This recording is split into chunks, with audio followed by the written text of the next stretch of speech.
Assalamualaikum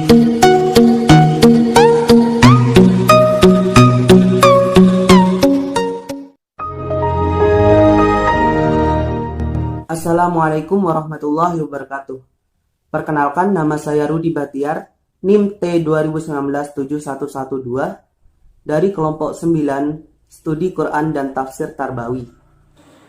Assalamualaikum warahmatullahi wabarakatuh. Perkenalkan, nama saya Putri Nurhaliza dari kelompok 9 NIM T20197085.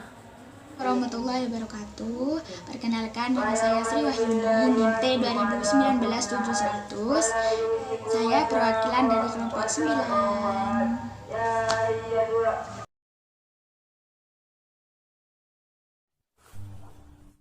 Di sini saya akan menerangkan tentang surah Luqman ayat 12 dan 13. A'udzu billahi minas syaitonir rajim. Bismillahirrahmanirrahim. Walaqad atayna Luqmanal hikmata anishkur lillah. Wa man yashkur fa innama yashkuru li nafsihi wa man kafara fa innallaha ghaniyyun hamid. Wa idza qala Luqmanul ibnihi wa huwa yu'iduhu ya bunayya la tusrik billah inna syirka la dhulmun adzim. Jadi, kandungan surah Luqman ayat 12 dan 13 ini mengandung pesan tersirat, yaitu tentang kisah Luqman yang bijaksana dan menasihati anaknya agar mengetahui pentingnya bersyukur dan bahayanya melakukan syirik kepada Allah. Tafsir Jalalain dari surah ini yaitu adalah, dan sesungguhnya telah kami berikan kepada Luqman hikmah. Hikmah yang dimaksud yaitu adalah ilmu, agama, dan tepat pembicaraannya. Kata-kata mutiara yang diucapkan cukup banyak, serta diriwayatkan turun-temurun. Selanjutnya yaitu adalah surah Luqman ayat 14 dan 15. Wa wassaynal insana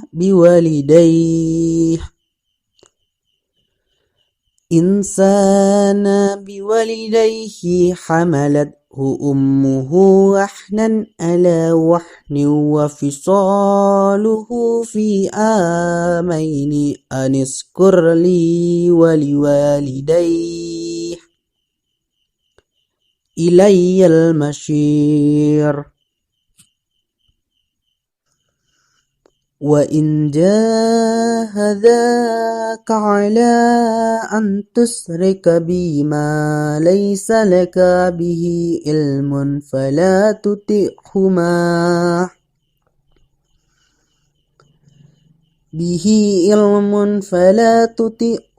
wa sahibhuma fid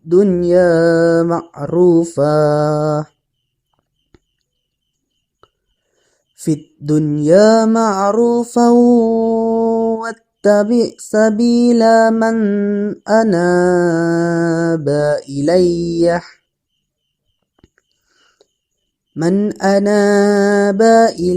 summa ilayya marji'ukum fa unabbi'ukum bima kuntum ta'malun. Jadi dalam surah Luqman ayat 14 dan 15 terdapat makna yang tersirat, yaitu kisah pendidikan seorang bapak atau ayah yang harus memerhatikan anaknya dalam dunia pendidikan dan bagaimana mendidik anak secara islami, serta juga memberikan pendidikan perintah menaati kedua orang tuanya selama isinya baik. Tafsir Jalalain dari surah ini yaitu surah Luqman ayat 14 yang berbunyi, dan kami wasiatkan kepada manusia terdapat kedua orang yaitu ibu dan bapaknya. Maksud dari di sini yaitu manusia diperintahkan untuk menaati atau berbakti kepada orang tuanya, yaitu ibu yang sudah mengandung selama 9 bulan serta ayah yang rela banting tulang untuk menafkahi keluarganya. Serta pada surah Luqman ayat 15 yang berbunyi, dan jika keduanya memaksamu mempersekutukan dengan aku sesuatu yang tidak ada pengetahuanmu tentang itu. Lanjut pada surah Luqman ayat 16 sampai 19. يا بني إنها إن تكو مثقال حبة من خردل فتكن في الصحراء أو في السماوات أو في الأرض يأتي بها الله إن الله لطيف خبير. يا بني أقيم الصلاة وأمر بالمعروف وانهى عن المنكر واصبر على ما أصابك إن ذلك من أزم الأمور. ولا تصعر خدك للناس ولا تمشي في الأرض مرحا إن الله لا يحب كل مختال فخور. وقصد في مشيك واغضض من صوتك إن أنكر أصوات لصوت الحمير. Dalam potongan ayat ini membahas tentang luasnya ilmu Allah Subhanahu wa Ta'ala. Pentingnya menanamkan rasa muraqabah, yakni merasa diawasi oleh Allah Subhanahu wa Ta'ala dalam dirinya, serta pentingnya mengajarkan anak akhlak yang mulia dan mengajarkan kepadanya agar menjauhi perilaku yang tercela. Selain itu ada juga wasiat Luqman kepada anaknya, yakni mengandung hukum-hukum penting. Luqman memerintahkan anaknya untuk mendalami ilmu agama, yakni dasar-dasar agama Islam, dan menjauhi perilaku tercela, yakni berbuat syirik. Hei anakku, sesungguhnya perbuatan yang buruk-buruk itu, jika ada sekalipun, hanya sebesar biji sawi dan berada dalam batu, atau di langit ataupun di bumi, atau di suatu tempat paling tersembunyi pada tempat-tempat tersebut. Niscaya Allah akan mendatangkannya pada tempat tersebut, dan Dia kelak akan menghisapnya dari tempat tersembunyi dan mengeluarkannya. Lanjut pada tafsir Jalalain ayat ke-17, yakni harus melakukan perilaku yang baik dan meninggalkan perilaku yang mungkar. Selanjutnya pada tafsir Jalalain ayat ke-18 berbunyi, tidak membanggakan diri, tidak angkuh, serta harus taat kepada Allah serta rendah diri pada sesama manusia. Selanjutnya ayat ke-19 yang berbunyi, dan sederhanakanlah kamu dalam berjalan dan lunakkanlah suaramu, sesungguhnya seburuk-buruk suara ialah suara keledai. Selanjutnya yaitu surat At-Tahrim ayat 6. A'udzu billahi minas syaitonir rajim. Bismillahirrahmanirrahim. يا أيها الذين آمنوا قوا أنفسكم وأهليكم نارا وقودها الناس والحجارة عليها ملائكة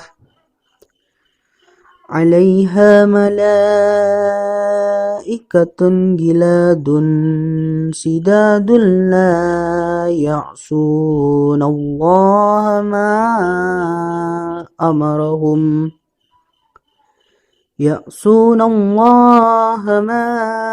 أمرهم ويفعلون ما يؤمرون. Menurut tafsir Jalalain tentang ayat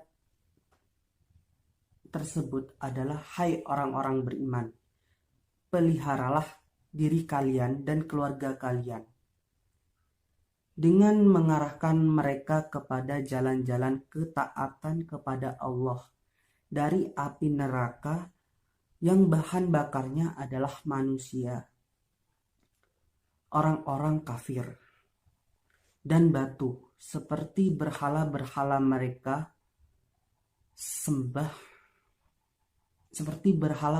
mereka yang mereka sembah adalah sebagian dari bahan-bahan bakar neraka.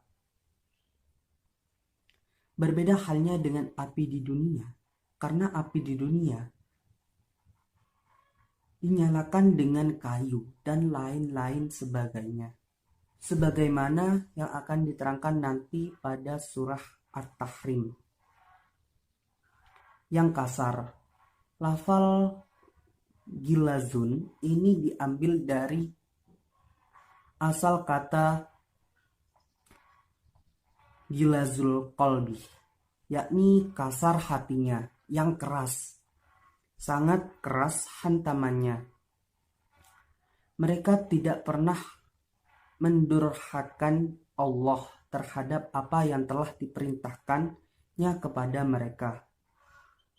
Lafal ma'amarahum berkedudukan sebagai badal dari lafal Allah, atau dengan kata lain, malaikat-malaikat penjaga neraka itu tidak pernah mendurhakai perintah Allah, dan mereka selalu mengerjakan apa yang diperintahkan. Lafal ayat ini berkedudukan menjadi badal dan lafal sebelumnya. Dalam ayat ini terkandung ancaman bagi orang-orang mukmin supaya mereka jangan murtad atau kafir terhadap Allah. Dan juga ayat ini merupakan ancaman pula kepada orang-orang munafik, yaitu orang yang mengaku beriman dengan lisannya tetapi hati mereka masih tetap kafir. Sekian penyampaian dari saya, mungkin banyak kekurangan, saya mohon maaf sebesar-besarnya. Wassalamualaikum warahmatullahi wabarakatuh. Assalamualaikum warahmatullahi wabarakatuh. Di sini saya akan menjelaskan tentang metode pendidikan yang meliputi 8 ayat, yaitu surat Al-Maidah ayat 67, surat Al-Ahzab ayat 21, Al-Furqan ayat 63, Ibrahim ayat 24 sampai 25, An-Nahl ayat 125, At-Taubah ayat 74, dan yang terakhir adalah surat Ali Imran ayat 135. Surat Al-Maidah ayat 67 yang berbunyi, Bismillahirrahmanirrahim. Ya ayyuhar rasul balligh ma unzila ilaika min rabbik wa in lam taf'al fama ballaghta risalatah wallahu ya'simuka minan nas innallaha la yahdil qaumal kafirin. Yang artinya, wahai Rasul, sampaikanlah apa yang diturunkan Tuhanmu kepadamu. Jika tidak engkau lakukan apa yang diperintahkan itu, berarti engkau tidak menyampaikan amanatnya, dan Allah memelihara engkau dari gangguan manusia. Sungguh Allah tidak memberi petunjuk kepada orang-orang kafir. Menurut tafsir Jalalain, hai Rasul, sampaikanlah semua yang diturunkan kepadamu dari Tuhanmu, dan janganlah kamu sembunyikan sesuatu pun daripadanya, karena takut akan mendapatkan hal-hal yang tidak diinginkan, dan jika kamu lakukan, tidak kamu sampaikan semua yang diturunkan padamu itu, berarti kamu tidak menyampaikan risalahnya. Risalah dengan tunggal atau jamak karena menyembunyikan semuanya, dan Allah memelihara kamu dan manusia agar tidak sampai membunuhmu. Pada mulanya Rasulullah SAW itu dikawal sampai turun ayat ini, lalu sabdanya, pergilah karena sesungguhnya Allah memeliharaku. Riwayat Hakim, sesungguhnya Allah tidak memberikan bimbingan kepada kaum yang kafir. Ayat yang kedua yaitu surat Al-Ahzab ayat 21 yang berbunyi, A'udzu billahi minasyaitonir rajim. Bismillahirrahmanirrahim. Laqad kana lakum fi Rasulillahi uswatun hasanatun liman kana yarjullaha wal yawmal akhir wa dzakarallaha katsiran. Yang artinya, sungguh telah ada pada diri Rasulullah itu suri tauladan yang baik bagimu, yaitu bagi orang yang mengharap rahmat Allah dan kedatangan hari kiamat, dan yang banyak mengingat Allah. Menurut tafsir Jalalain,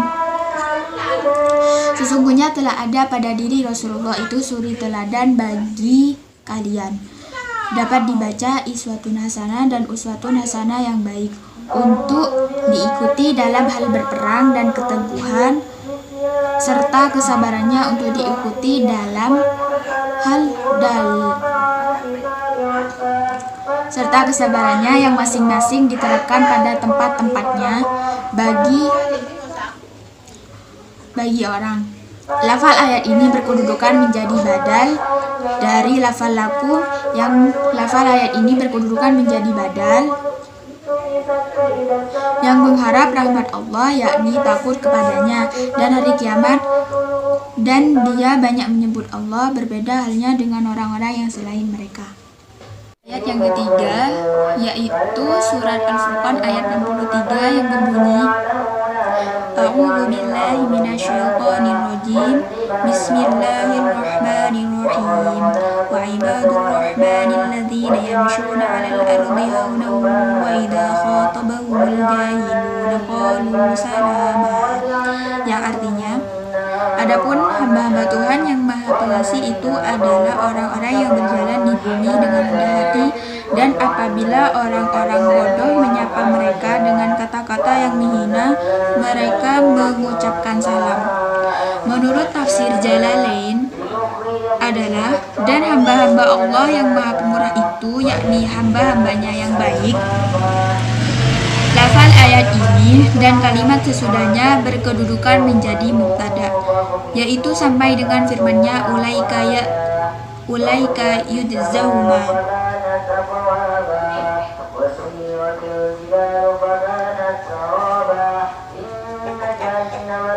Dan seterusnya tanpa ada jumlah lain yang menyisipinya, yaitu orang-orang yang berjalan di atas bumi dengan rendah hati, dengan tenang dan rendah diri. Dan apabila orang-orang jahil menyapa mereka, mengajak mereka berbicara mengenai hal-hal yang tidak disukai, mereka mengucapkan kata-kata yang mengandung keselamatan perkataan yang menghindarkan diri mereka dari dosa.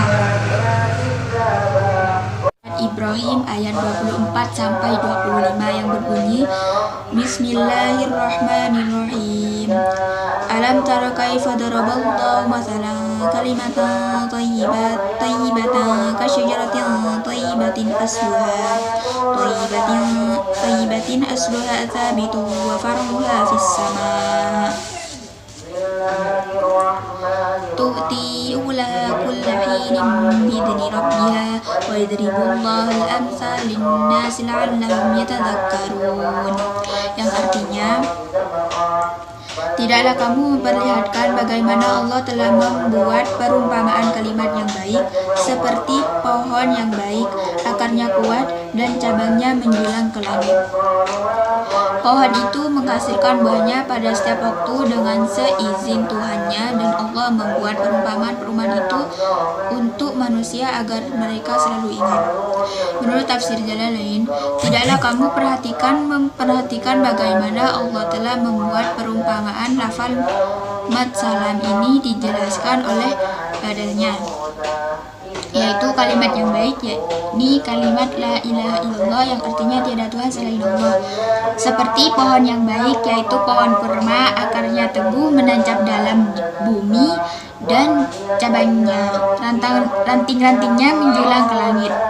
Pohon itu membuahkan buah-buahnya pada setiap musim dengan seizin Rabb-nya, dengan kehendaknya. Demikian pula kalimat iman tertanam di dalam kalbu orang mukmin, sedangkan amalnya naik ke langit kemudian memperoleh berkah dan pahala amalannya itu setiap saat dijelaskan oleh Allah perumpamaan itu untuk manusia supaya mereka selalu ingat, mau mengambil pelajaran daripadanya, kemudian mereka mau beriman karenanya. Surat An-Nahl ayat 125 yang berbunyi A'udzu billahi minasyaitonir rajim. Bismillahirrahmanirrahim. Ud'u ila sabili rabbika bil hikmati wal mau'izatil hasanati wajadilhum billati ahsan. Inna rabbaka huwa a'lamu biman dhalla an sabili wa huwa a'lamu bil muhtadin. Yang artinya, serulah manusia kepada jalan Tuhanmu dengan hikmah dan pengajaran yang baik, dan berdebatlah dengan mereka dengan cara yang baik. Sesungguhnya Tuhanmu, dialah yang lebih mengetahui siapa yang sesat dari jalannya, dan dialah yang lebih mengetahui siapa yang mendapat petunjuk.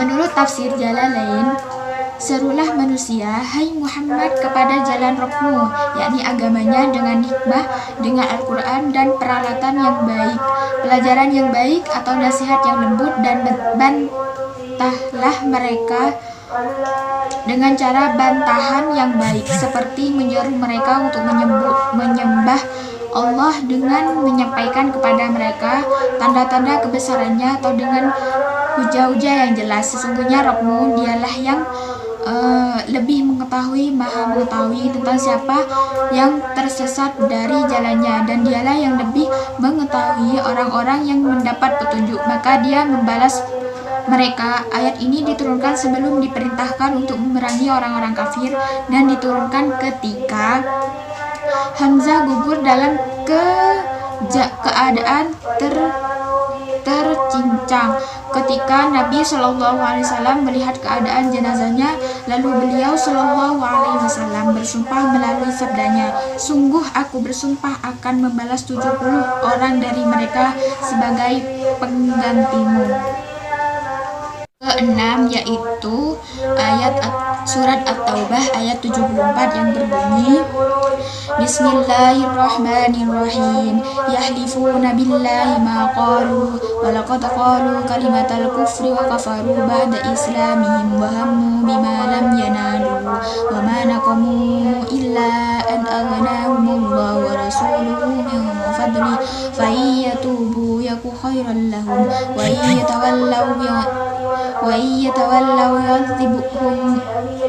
yatawallaw yu'adzibhumullahu 'adzaban aliman fid dunya wal akhirah wa ma lahum fil ardi min waliyyin wala nasir.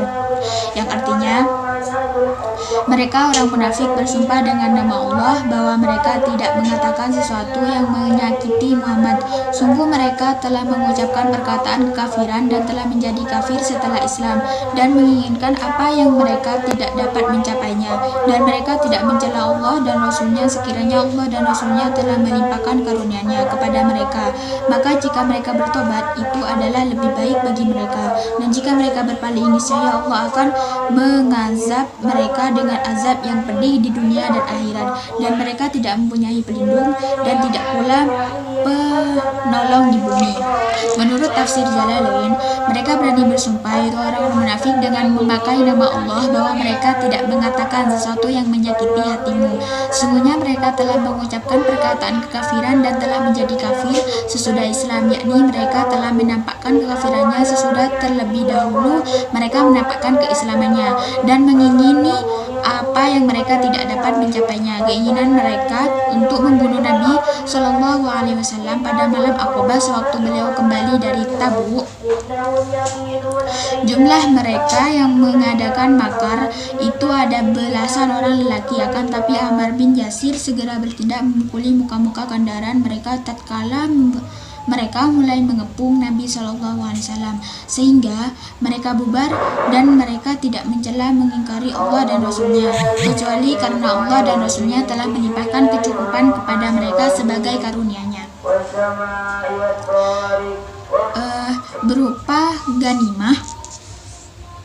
berupa ganimah sesudah mereka sangat menginginkannya. Dengan kata lain, mereka belum pernah menerima hal tersebut darinya, melainkan hanya kali ini, dan hal ini bukan merupakan hal yang diingkari. Maka jika mereka bertobat dari kemunafikannya, lalu mereka benar-benar beriman kepadamu, itu adalah lebih baik bagi mereka. Dan jika mereka berpaling dari keimanan, niscaya Allah akan mengazab mereka dengan siksaan yang pedih di dunia, dengan dibunuhnya mereka dan di akhirat dengan neraka, dan mereka sesekali tidak mempunyai pelindung dan yang dapat melindungi mereka dari azab Allah itu, dan tidak pula penolong di muka bumi yang dapat mempertahankan diri mereka. Yaitu surat Ali Imran ayat 135 yang berbunyi, Bismillahirrahmanirrahim. Walladzina idza fa'alu fahsyatan aw zalamu anfusahum dzakarullaha fastaghfiru lidzunubihim wa yaghfiru dzunuba illa Allah wa lam yusirru 'ala ma fa'alu wa hum ya'lamun. Yang artinya, dan juga orang-orang yang apabila mengerjakan perbuatan keji atau menzalimi diri sendiri, segera mengingat Allah lalu mohon ampunan atas dosa-dosanya, dan siapa lagi yang dapat mengampuni dosa-dosa selain Allah, dan mereka tidak meneruskan perbuatan dosa itu sedang mereka mengetahui. Menurut tafsir Jalalain, dan juga orang-orang yang apabila mereka berbuat kekejian, artinya dosa yang keji seperti perzinahan atau menganiaya diri mereka sendiri, artinya melakukan dosa yang lebih ringan dari itu, misalnya mencium, mereka ingat kepada Allah, maksudnya ingat akan ancamannya, lalu mohon ampun terhadap dosa-dosa mereka, dan siapakah artinya tidak ada yang dapat mengampuni dosa itu melainkan Allah, dan mereka tidak meneruskan perbuatan mereka itu, menghentikannya sama sekali, sedangkan mereka mengetahui bahwa apa yang mereka lakukan itu adalah perbuatan maksiat adanya. Pendidikan dari ayat yang telah saya bacakan, yaitu sebagai pendidik kita harus menyampaikan apa yang kita miliki, yang diamanatkan oleh Allah untuk mendidik anak-anaknya atau siswanya, seperti kita memberikan pengajaran kepada anak yang baik. Kemudian sebagai pendidik kita juga harus menjadi suri tauladan bagi mereka agar mereka mendapat mencontoh kita yang baik. Sekian dari saya. Wassalamualaikum warahmatullahi wabarakatuh. Baik, saya di sini akan melanjutkan pembahasannya ya. Saya membawakan poin ketiga dan keempat. Poin ketiga yaitu tentang media pendidikan, maksudnya tafsir ayat Al-Quran tentang media pendidikan, dan poin keempat adalah tafsir ayat Al-Quran tentang evaluasi pendidikan. Pada poin ketiga ini tafsir ayatnya itu ada 5. Yang pertama adalah surat Al-Isra ayat 14, yang kedua adalah surat Al-Ankabut ayat 45, yang ketiga adalah surat Al-Muzammil ayat 20, dan yang keempat yaitu surat Al-Baqarah ayat 31, dan yang kelima adalah surat An-Naml ayat 29 dan 30. Baik, saya di sini akan mulai membacakan ayatnya ya. Surat Al-Isra ayat 14. A'udzubillahi minasyaitonirrajim. Bismillahirrahmanirrahim. Iqra kitabak kafa binafsikal yauma 'alaika hasiba. Artinya adalah bacalah kitabmu, cukuplah dirimu sendiri pada waktu ini sebagai penghisap terhadapmu.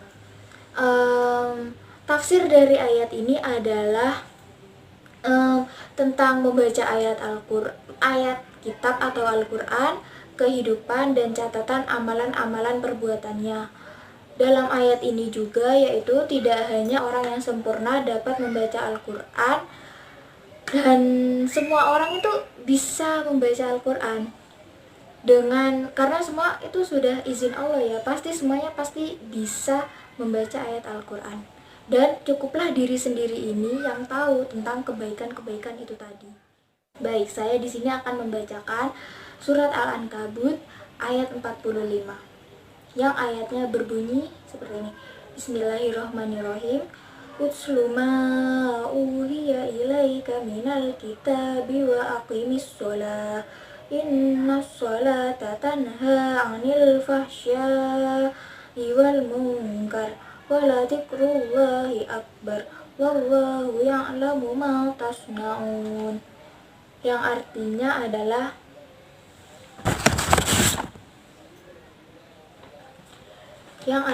adalah bacalah apa yang telah diwahyukan kepadamu, yaitu kitab Al-Quran, dan dirikanlah sholat. Sesungguhnya sholat itu mencegah dari perbuatan-perbuatan yang keji dan munkar.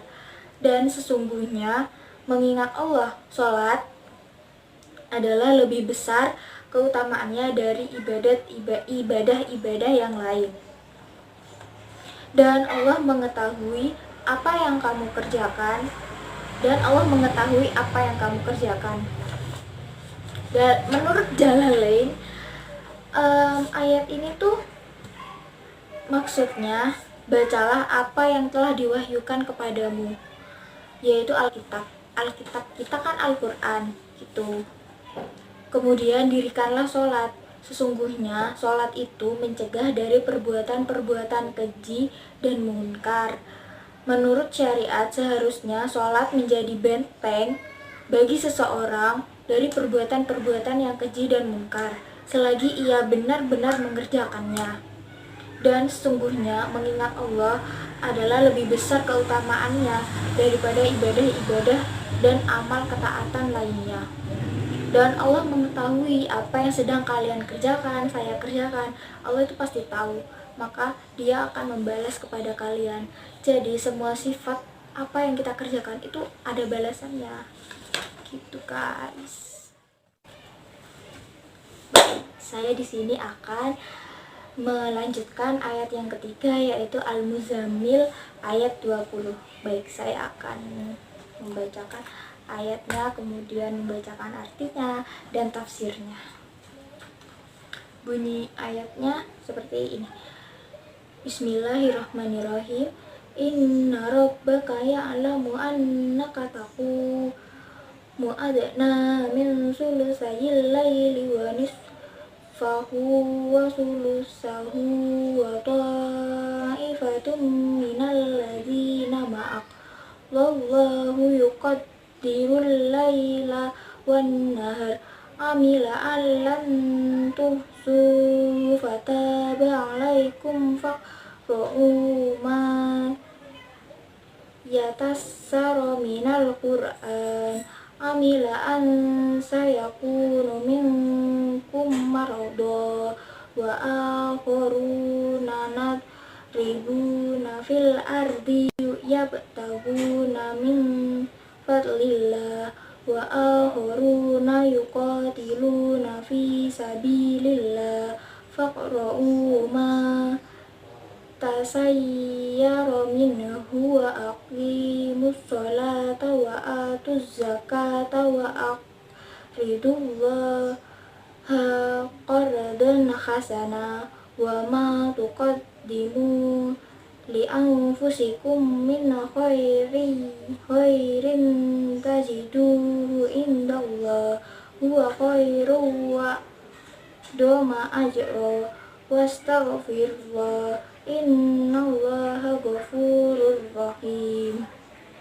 yang artinya adalah sesungguhnya Tuhanmu mengetahui bahwa engkau Muhammad berdiri sholat kurang dari 2/3 malam atau 1/2 malam atau sepertiganya, dan demikian pula segolongan dari orang-orang yang bersamamu. Allah menetapkan ukuran malam dan siang. Allah mengetahui bahwa kamu tidak dapat menentukan batas-batas waktu-waktu itu, maka Dia memberi keinginan kepadamu. Karena itu, bacalah apa yang mudah bagimu dari Al-Quran. Dia mengetahui bahwa Dia akan ada di antara kamu orang-orang yang sakit, dan yang lain berjalan di bumi mencari sebagian karunia Allah, dan yang lain berperang di jalan Allah. Maka bacalah apa yang mudah bagimu dari Al-Quran, dan laksanakanlah sholat, tunaikanlah zakat, dan berikanlah pinjaman kepada Allah, pinjaman yang baik. Kebaikan apa saja yang kamu perbuat untuk dirimu sendiri, niscaya kamu memperoleh balasannya di sisi Allah sebagai balasan yang paling baik dan yang paling besar pahalanya. Dan mohonlah ampun kepada Allah, sesungguhnya Allah Maha Pengampun lagi Maha Penyayang. Dalam ayat ini itu Allah memerintahkan kepada Nabi Muhammad Rasulullah SAW untuk melakukan qiyamul lail. Qiyamul lail itu seperti sholat tahajud, terus sholat taubat, witir, dan lain sebagainya. Kemudian waktunya itu separuh malam atau 1/3 malam atau 2/3-nya gitu. Nah, ayat yang keempat adalah surat Al-Baqarah ayat 31. Baik, saya akan bacakan. Bismillahirrahmanirrahim. Wa 'allama Adamal asma'a kullaha summa 'aradahum 'alal malaikati wa qala.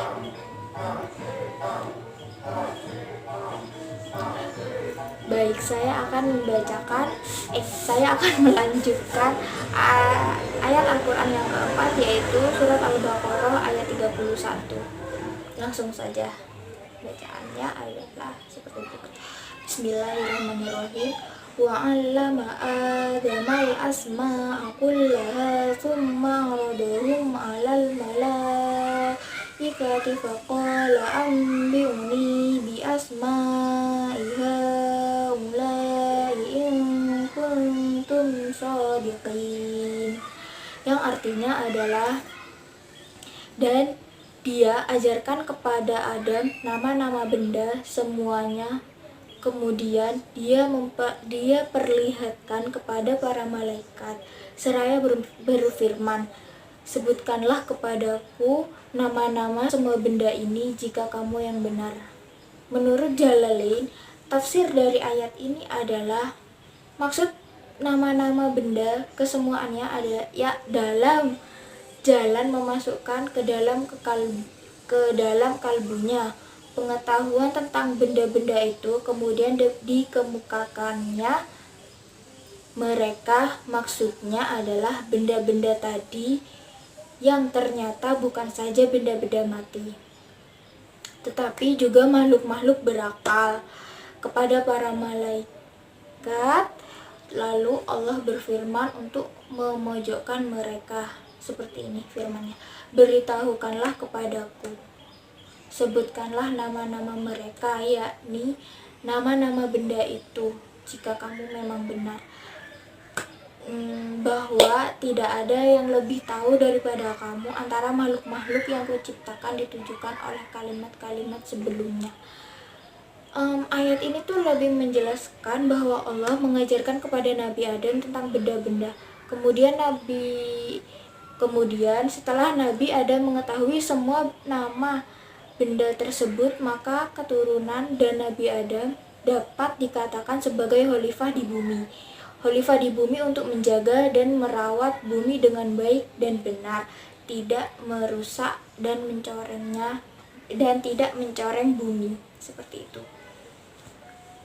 Selanjutnya kita akan lanjut pada ayat yang ke-5, yaitu surat An-Naml ayat 29 sampai 30. Saya akan bacakan ayatnya ya, seperti ini. Bismillahirrahmanirrahim. Qalat ya ayyuhal mala'u inni ulqiya ilayya kitabun karim. Innahu min Sulaiman wa innahu bismillahirrahmanirrahim. Yang artinya adalah, dia Balkis berkata, wahai para pembesar, sesungguhnya telah disampaikan kepadaku sebuah surat yang mulia. Dan pada ayat 30 artinya adalah, sesungguhnya surat itu dari Sulaiman yang isinya dengan menyebut nama Allah yang Maha Pengasih lagi Maha Penyayang. Ayat ini tuh lebih menjelaskan tentang bacaan basmalah. Tentang bacaan basmalah yang dilakukan ketika kita memulai sesuatu pekerjaan. Sebelum memulai pekerjaan, sebaiknya alangkah baiknya kita membaca basmalah terlebih dahulu agar apa yang kita kerjakan, apa yang kita lakukan itu berjalan dengan baik, benar, dan lancar. Sedangkan menurut Jalalain itu, yakni Ratu Balkis kepada pemuka-pemuka kaumnya, hai pembesar-pembesar, sesungguhnya aku dapat membaca al-mala'u ini dan al-mala'u ini, yakni bacaan secara tahqiq dan tashil. Telah dijatuhkan kepadaku sebuah surat yang mulia, yakni surat yang berstempel. Sesungguhnya surat itu dari Sulaiman, dan sesungguhnya isinya itu kandungan isi surat itu sendiri, dengan menyebut nama Allah yang Maha Pengasih, yang Maha Pemurah lagi Maha Penyayang. Begitu. Baik, kita akan lanjut pada pembahasan yang keempat, yaitu mengenai tafsir-tafsir ayat Al-Quran tentang evaluasi pendidikan. Di pembahasan yang keempat ini hanya ada 2 surat ya. Surat yang pertama yaitu surat Al-Baqarah, dan yang kedua adalah surat An-Naml. Surat Al-Baqarah ini yang terdapat yang mengenai evaluasi pendidikan itu ada 2 ayat, yaitu ayat 31 dan ayat 32. Sebelumnya ayat 31 sudah kita bahas di pada pembahasan yang ketiga tadi ya. Mungkin kita akan melanjutkan di ayat 32 itu. Kemudian surat An-Naml ini ayat 7. Baik, saya akan mulai dari surat Al-Baqarah ayat 31. Baik, saya akan mulai membacakan ayat ayat dari surat Al-Baqarah yang ke-31 dan 32. Bismillahirrahmanirrahim. Wa 'allama Adamal asma'a kullaha tsumma 'aradahum 'alal malaikati faqala anbi'uni bi asma'i haula'i in kuntum shadiqin. Qalu subhanaka la ilma lana illa ma 'allamtana innaka antal alimul hakim. Yang artinya adalah, dan dia ajarkan kepada Nabi Adam nama-nama benda semuanya. Kemudian dia perlihatkan kepada malaikat seraya berfirman, sebutkanlah kepadaku nama-nama semua benda ini jika kamu yang benar. Sedangkan ayat yang kedua tadi artinya adalah mereka menjawab, Maha suci Engkau, tidak ada kami mengetahui selain apa yang telah Engkau ajarkan kepada kami. Sungguh Engkaulah yang Maha mengetahui, Maha bijaksana. Menurut Jalalain, ayat ini kan tadi sudah ada ya. Ayat Al-Baqarah yang ke-31 sudah dibahas pada pembahasan ketiga tadi ya. Mungkin pada ayat ke-32 menurut Jalalain tafsirnya seperti ini. Jawab mereka, Maha suci Engkau. Artinya, tidak sepatutnya kami akan menyanggah kehendak dan rencanamu.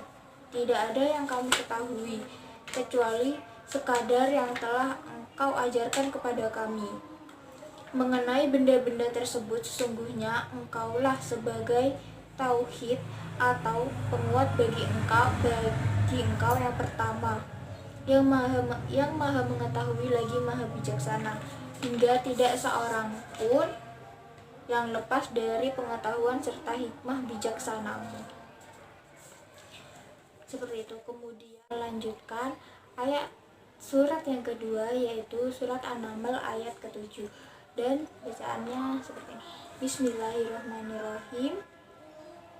Idza qala Musa li ahlihi inni anastu nara sa'atikum minha bi khabarin aw atikum bi shihabin qabasil la'allakum tastalun, yang artinya adalah, ingatlah ketika Musa berkata kepada keluarganya, sungguh aku melihat api, aku akan membawa kabar tentang itu kepadamu, atau aku akan membawa suluh api atau obor kepadamu agar kamu dapat berdiam, maksudnya yaitu menghangatkan badan dekat api.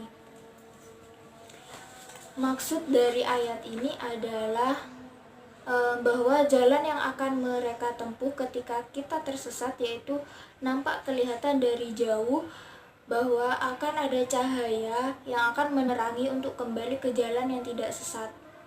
Sedangkan menurut Jalalain itu, ingatlah ketika Musa berkata kepada keluarganya, yaitu istrinya, sewaktu ia berjalan dari Madian menuju ke Mesir, sungguh aku melihat dari jauh api, aku kelak akan membawa kepadamu kabar daripadanya mengenai jalan yang harus kita tempuh, karena pada saat itu Nabi Musa tersesat. Nah, dari api itu atau suluh api, jika dibaca bisyihabi kobasin, maka idafah di sini mengandung makna bayan. Dapat pula dibaca bisyihabin kobasin, artinya obor api yang dinyalakan pada sumbu atau kayu supaya kamu dapat berdiam-diam. Huruf to pada lafal tasqaluna adalah pengganti dari huruf ta asal karena wazannya adalah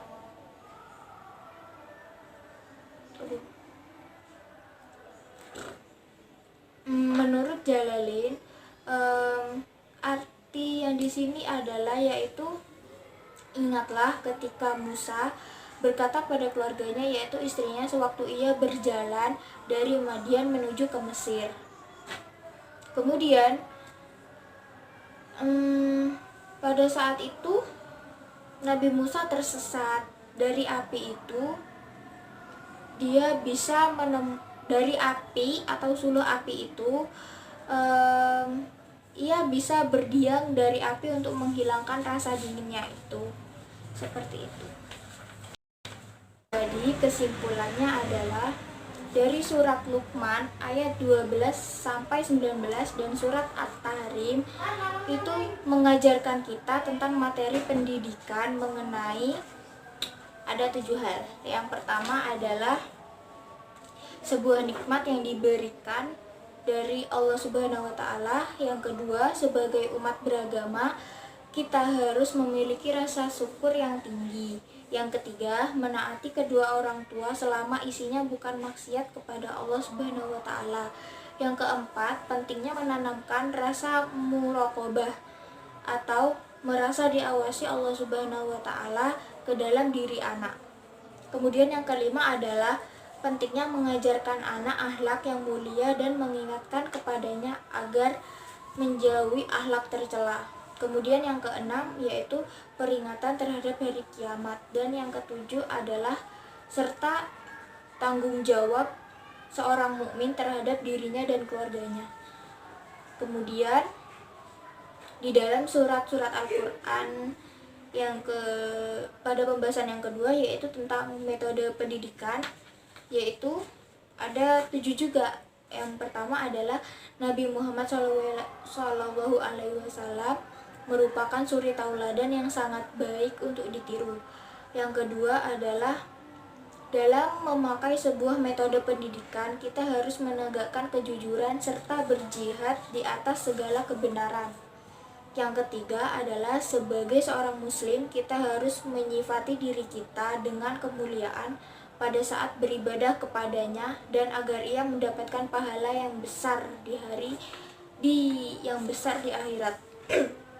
Kemudian yang keempat adalah kalimat yang baik, yakni kalimat la ilaha illallah, yaitu tiada Tuhan selain Allah. Yang kelima adalah iman tertanam di dalam kolbu orang mukmin, sedangkan amalnya naik ke langit, kemudian memperoleh berkah dan pahala amalnya itu di setiap saat.